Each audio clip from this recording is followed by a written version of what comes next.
So hey WhatsApp আশা করছি সবাই ভালো আছো। তো হ্যাঁ, তোমরা ভাবছো এত দিন, দিন নয় সরি বছর, অলমোস্ট 1.5-2 বছর হবে। তো সাডেনলি আবার কোথা থেকে তুমি এলে আবার ব্লগে? তো লাইফে অনেক আপসাইড ডাউন এসেছে, অনেক কিছু লাইফে চেঞ্জ হয়েছে, অনেক কিছু হয়েছে। তো যাই হোক, ওইগুলো আলোচনা করবো আজকে এই ব্লগেতেই। তো আজকে সবথেকে বড় ব্যাপারটা হচ্ছে আজকে আমি যাচ্ছি একটাকে ঘুরতে। তো ভাবলাম তোমাদেরকেও সাথে করে নিয়ে যাব। আর তার সাথে এই যে অনেক কিছু চেঞ্জেস, লাইফের আপস অ্যান্ড ডাউনস, এগুলো সব যা যা হয়েছে ভাবলাম তোমাদের সঙ্গে একটু শেয়ার করা দরকার। যে প্রায় 1.5 থেকে 2 বছর আমি ব্লগ কেন করিনি, কেন কোন কারণের জন্য আমার ব্লগ বন্ধ ছিল। তো চলো এইখানে বেশি বকবক করবো না। অনেকটা লেট হয়ে গেছে, বেরোতে হবে। বেরিয়ে সিধা মোটর লোক যাবে তোমাদের সঙ্গে কথা বলতে। চলো।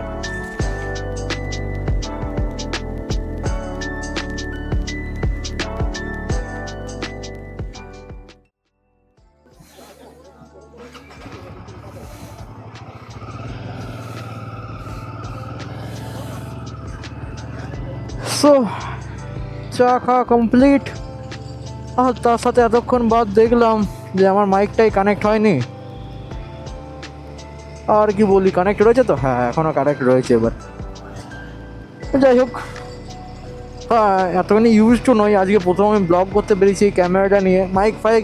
আর সব থেকে বড় ব্যাপার হচ্ছে যে ওয়্যারলেস মাইক, তো বুঝতে একটু সমস্যা হচ্ছে আমার। ও হ্যাঁ, আর একটা জিনিস, হ্যাঁ 3টে ক্লিপ তো নষ্ট হয়ে গেছে। তো আগেতেই আমি বললাম যে কোথায় আমরা যাচ্ছি, ওই ক্লিপগুলোতে বলেছি, মেবি শুনতে পাওয়া যাচ্ছে না। তো আরেকবার বলি, তো আমি আজকে যাচ্ছি বরন্তি। বরন্তিতে শ্রীভূমি ইকো রিসর্ট বলে একটা রিসর্ট আছে, ওইখানে আজকে যাচ্ছি। তো বরন্তি হচ্ছে অ্যাকচুয়ালি পুরুলিয়া ডিস্ট্রিক্টের মধ্যে একটা জায়গা। তো মানুষ এদিকে পুরুলিয়া মানে মানুষ চেনে বেশিরভাগই অযোধ্যা, এইসব সাইডগুলো। তো বরন্তি খুবই একটা অবির জায়গা বলতে পারি, মানে রাস্তা দেখলে হয়তো বুঝতে পারবে ওখানে পৌঁছালে। মানে কি বলবো, খুব মানে গ্রামের ভেতর দিয়ে একটা রাস্তা, কিন্তু জায়গাটা অসাধারণ।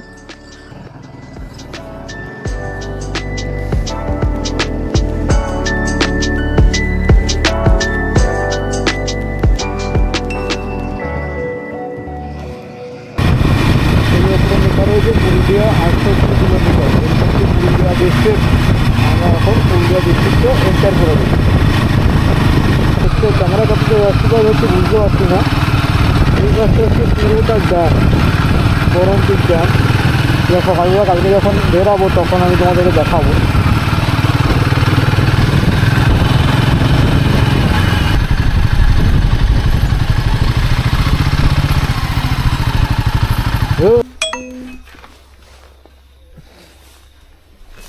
সো ফাইনালি আমরা এখন বরন্তি শ্রীভূমি ইকো রিসর্টে পৌঁছে গেছি। রাত্রিবেলার দিকে এসছি বলে আমি তোমাদেরকে ড্যামটাও দেখাতে পারিনি ঠিকঠাক করে। কালকে যখন রিটার্ন করবো সকালবেলায় তখন তোমাদেরকে ড্যামটা আমি দেখাবো। আর তার সাথে আমি তোমাদেরকে একবার শ্রীভূমি ইকো রিসর্টের রুমটা দেখাই। সো এটা হচ্ছে কিছুটা আমাদের রুম, এরকম দেখতে, অনেকটা স্পেসিয়াস রুম। আর মানে অনেকটা নিট অ্যান্ড ক্লিন। এখন মতো আমি চা, চিকেন পকোড়া যা বললাম অর্ডার করেছি, আসুক। আর একটু ড্রেস ফ্রেসগুলো ছাড়ি, একটু ফ্রেশ হই, তারপর তোমাদের সঙ্গে দেখা হচ্ছে। 2000 years later. তো ফাইনালি তোমাদেরকে দেখালাম বরন্তি এসছি। তো যাই হোক, এই টাইমটা আমি বসলাম একটা কারণে।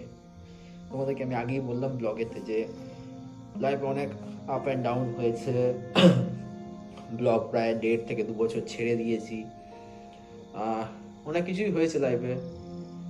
তো সেই জিনিসগুলো বলার জন্যই আমি তোমাদের কাছে আজকে বসলাম ক্যামেরার সামনে। যে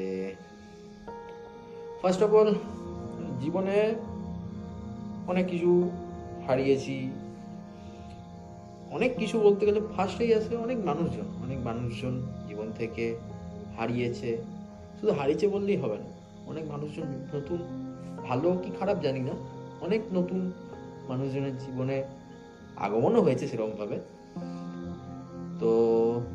সেরকমভাবেই তোমরা জানতে, আগে আমার কাছে একটা ডিউক 390 আর একটা Z900 ছিল। তো ওই ডিউক 390 আর Z900 দুটোকেই আমি বিক্রি করে দিই প্রথমে, কারণ সেই টাইমে এমনি কিছু প্রবলেমও হয়েছিল আমার।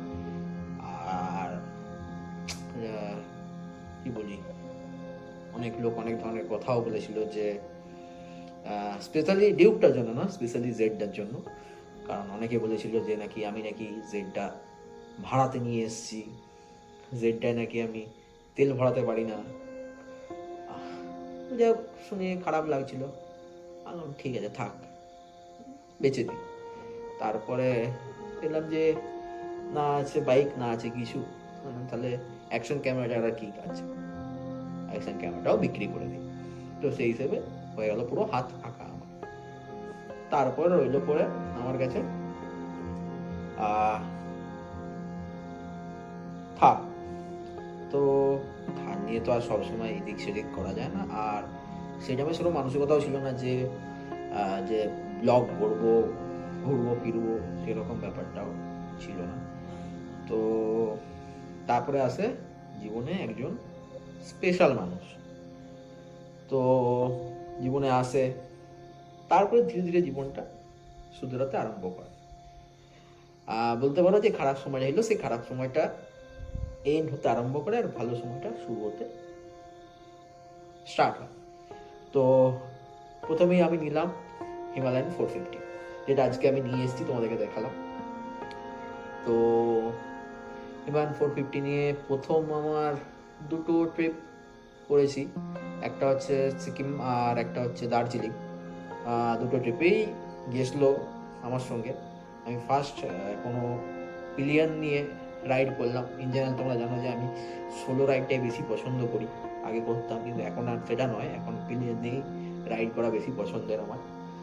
তো যাই হোক, 450 রেডি ফেডি করলাম সব কিছু, কিন্তু তারপরে আসে মাথায় একটা, কি বলবো, মানে খ্যাচকে, কি বলবো ওটাকে, মাথায় একটা কুড়কুড়ানি, এটাকে বলে আমরা বাংলা ভাষায়, আমরা গোদা বাঙালি, কুড়কুড়ানি হলো। কারণ দেখো, একটা জিনিস আছে, প্রবাদ আছে, যদি বাঘের মুখে একবার রক্তের স্বাদ লেগে যায়, বাঘ সেটা কোনোভাবেই ছাড়তে পারবে না। ঠিক সেম জিনিসটাই হলো আমার সাথে। ইনলাইন ফোরের মজা কি করে ছাড়তে পারবো আমি। তখন হলো হাত একটু টাকা পয়সা সব কিছু জমালাম। নেক্সট আমি এবারে সেকেন্ড হ্যান্ড নয়, প্রিওন নয়, এবারে আমি নতুন একটি Z900 কিনলাম। এটা হচ্ছে মানে এখন যে Z900টা আসছে ওইটা নয়, তার আগের মডেলটা, মানে যেটা হচ্ছে তোমাদের ওই দুটো দাঁতের মতো দেখতে ডিআরএল আছে, ওই মডেলটা, মানে 2024 মডেল ওটা অ্যাকচুয়াল। তো কিনলাম 2024 মডেলের Z900। তো সেটা নিয়ে অনেক কিছু হলো, ঘোরাফেরা। তারপরে ভাবলাম যে ব্লগটা এরকমভাবে সেরা তো নট পসিবল। তো রিসেন্ট আমাকে আবার বললো, আমাদের লাইফ পার্টনার আছে, ও বললো তুমি স্টার্ট করাবো। তো আই হোপ এক সপ্তাহই হবে, এক সপ্তাহ আগে আমি গেলাম, তখন আমি রিসার্চ করতে আরম্ভ করলাম আগে যে কী নেওয়া যেতে পারে। গোপ্রো, মানে যেহেতু আগে গোপ্রো ইউজ করেছি, তো সেই হিসেবে। আর গোপ্রো সব থেকে বড় প্রবলেম হচ্ছে একটা হচ্ছে অ্যাডাপ্টারগুলো বহুত, মানে মানে কী বলবো, হেলমেটের ভেতর সব থেকে বড় ব্যাপার হচ্ছে ওই যে মানে একটা হিজিবিজি ব্যাপার থাকে না, ওই জিনিসটা আমার একদম পছন্দ ছিল না। তো সেই হিসেবে গোপ্রোটাকে আমি একটু আলাদা, প্রথমে আমি দেখছিলাম যে আর কি অপশন থাকতে পারে, নাহলে তো গোপ্রোই নিতে হতো। দেখলাম মার্কেটে একটি নতুন অপশন এসছে, DJI। তো দেখলাম সমস্ত কিছু কোয়ালিটি খুবই ভালো। তো এই এক সপ্তাহ আগে আমি গেলাম কলকাতা থেকে গিয়ে ফার্স্ট DJI অ্যাকশন অসমো 4টা কিনলাম। আপাতত ওইটা দিয়ে এখন ব্লগ করছি, যেটা দেখলাম আমি। তো ওটা দিয়ে আমি আবার ভাবলাম যে ব্লগটা স্টার্ট করি, দেখা যাক। আগে যেমন সাপোর্ট করতে, আশা করি তোমরা আবার আমাকে সেরকমভাবেই সাপোর্ট করবে। তো যাই হোক, আরও লাইফে অনেক কিছু হয়েছে, অনেক ব্যাপার ঘটেছে, সব তো আমি ব্লগে শেয়ার করতে পারবো না। তো যেটুকু পারবো সেটুকুই তোমাদেরকে বললাম এই মুহূর্তে, ঠিক আছে। আশা করছি এরপর আমি ব্লগটা কন্টিনিউ করবো এখন, তোমরা আগে যেমন সাপোর্ট করতে সেরকমই সাপোর্ট করো। আর এখন আপাতত 8:30 বাজতে যাচ্ছে, ডিনার অর্ডার করে দিয়েছি, 9টা 9:30 ঠিক করে ডিনার দিয়ে যাবে। ডিনার আসুক, রুটি আর চিকেন কষা অর্ডার করেছি আজকে। Next day. So hey good morning guys, আজকে হচ্ছে ডে 2। তো এখন মতো আমরা রিসর্ট ছাড়িনি, এখন আমাদের ব্রেকফাস্ট এসছে, ব্রেকফাস্ট করব, তারপরে আমরা ঘরের দিকে বেরাবো। তো ব্রেকফাস্টে কি অর্ডার করেছি সেটা তোমাদেরকে দেখাই।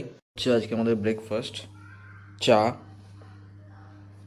ডিম টোস্ট আর লুচি, সাদা আলুর তরকারি আর ডিমের পোচ। আর কালকে তো অনেক রাত্রিবেলায় এসেছিলাম, তো তোমাদেরকে রিসর্টের ভিউটা তো দেখানোই হয়নি, যে রিসর্ট থেকে কতটা সুন্দর ভিউ পাওয়া যায়। তো চলো সেটাও তোমাদেরকে দেখাই।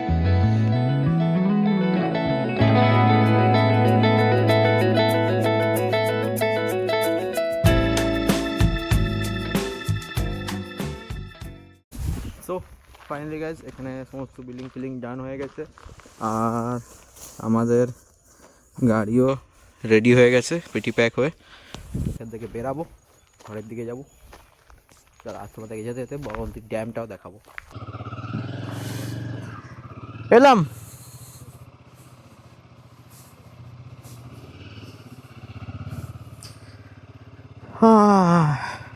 তো ফাইনালি আমরা শ্রীভূমি ইকো রিসর্ট থেকে বেরিয়ে গেলাম। এরপর আমরা যাচ্ছি বাড়ির দিকে।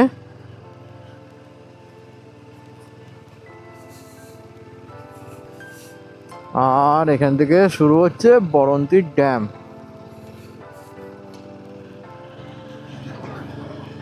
আমি বুঝলাম না, একটা অসাধারণ দৃশ্য দেখতে পাবে সকালবেলায়।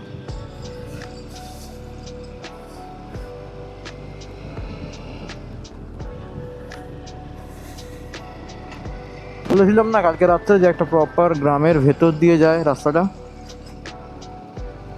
দেখো, একটা প্রপার গ্রামের ভেতর দিয়ে রাস্তা যাচ্ছে। তো এখান থেকে আর সাঁতুরি মোটামুটি 4 কিলোমিটার। সাঁতুরি উঠলাম মানে আমরা এই বরন্তীর যে গ্রামের ভেতর রাস্তা, ওই গ্রামের ভেতর রাস্তা ছাড়িয়ে উঠলাম।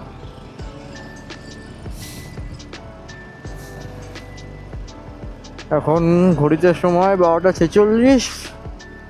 যতদূর সম্ভাবনা 1:30 কি 2টোর মধ্যে আমরা বাড়ি পৌঁছে যাব। তো ফাইনালি আমরা গ্রামের রাস্তা ছেড়ে সাঁতুরিতে মেন হাইওয়ের ওপর পৌঁছে গেছি।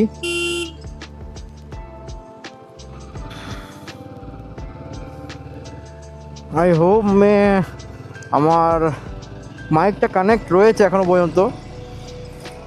জানি না কি ব্যাপার হচ্ছে মাইকটা নিয়ে, মাইকটা একটু অ্যাডজাস্টমেন্ট আমার প্রবলেম হচ্ছে। সকালবেলা যখন স্টার্ট করলাম তখন দেখলাম মাইকটা কানেক্ট হচ্ছিল না, কী ব্যাপার আমি বুঝতে পারছিলাম না। যাই হোক, তবে একটা জিনিস আছে, একটা জিনিস বুঝতে পারলাম, শর্ট ট্রিপগুলো ওয়্যারলেস মাইকে করা যেতেই পারে, কিন্তু যখন কোনো লং ট্রিপে যাব আমাকে একটা ওয়্যার্ড মাইকের সেট আপ করতেই হবে। কারণ বারবার অমনি করে ক্যামেরা যে মানে মিররে দেখা যে মাইক কানেক্ট হয়েছে কি না, কিংবা হয়েছে কি না, মাইক কানেক্টেড হচ্ছে না হচ্ছে, সেটা দেখা মানে টাইম ওয়েস্ট হয়ে যাবে। তো সুতরাং যখন আমি দূর দূর ট্রিপ করব তখন একটা ওয়্যার্ড মাইকের সেট আপ আমাকে করতেই হবে, এটা আমি আজকে বুঝতে পারলাম। তো ফাইনালি আমরা এখন পুরুলিয়ার বর্ডার ক্রস করছি, লেখা রয়েছে বাঁকুড়া 45 কিলোমিটার। এই রাস্তায় যে কার্ভগুলো রয়েছে না, অসাধারণ অসাধারণ যাকে বলে।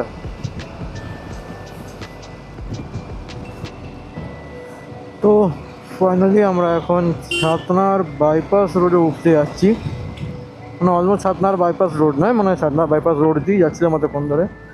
এরপর ছাতনা আমরা ঢুকবো। সো আমরা এখন ছাতনা মেইন টাউনকে আবার বাইপাস করে দিয়েছি। আমরা বাইপাস রোড ধরে বেরিয়ে যাব। এখান থেকে বাঁকুড়ার মোটামুটি 17 কিলোমিটারের মতো। তো ফাইনালি আবার যত্ন সহকারে মাইকটা ডিসকানেক্ট হয়ে গেছে। ক্লিপ মাত্র আমরা পৌঁছে গেছি এবং বাগবাজার ফ্লাইওভার উপর যাচ্ছি আমরা।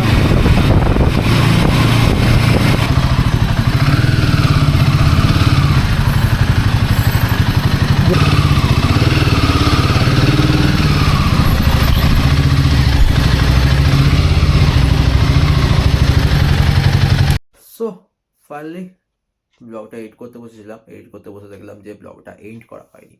তো ভাবলাম যে ব্লগটাকে এন্ড করে দেওয়া উচিত। তো আমি এডিট করতে বসে 2-4টে জিনিস দেখলাম যে আমার মাইকে যে একটা সমস্যা হয়েছে, তার জন্য কিছু কিছু ক্লিপ হয়তো নষ্ট হয়েছে। তো বুঝতেই পারছো, মানে নতুন সেট আপ তো একটু মানে ইউজ টু হতে আমার একটু সময় লাগছে। আর তার সাথে 1.5-2 বছর আজকে ব্লগ করা বন্ধ ছিল, তো ওটাতেও একটা অভ্যেসটা চলে গেছে। তো যাই হোক, একটু অ্যাডজাস্ট করে নিও। তো আশা করছি যেটুকুই করেছি তোমাদের ভালো লাগবে। তো এই ভিডিওটাকে বেশি লম্বা করছি না, আর বাকিটা তোমরা জানো, লাইক, শেয়ার অ্যান্ড সাবস্ক্রাইব। আগে যে ভালোবাসাটা দেখাতে, সেই ভালোবাসাটা আবার তোমাদের আমি আশা করছি। তো চলো, দেখা হচ্ছে আবার নেক্সট কোনো এক ব্লগে। Tata, bye bye.